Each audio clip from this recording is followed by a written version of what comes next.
EB 2022 conference at Philadelphia.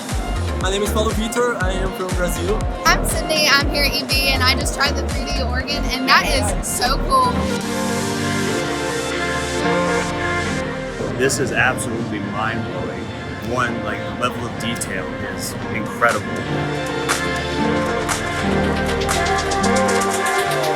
Oh my goodness, it's just like beginning a lot, except way more virtual. I think that would be really awesome in med schools because it kind of takes the pressure away of running a cadaver that came from a person who wanted to make a contribution. It really helps in our learning. It's a good tool to learn anatomy. This is the future. This is how you take something, you take technology, you make it applicable, and you make it accessible to people.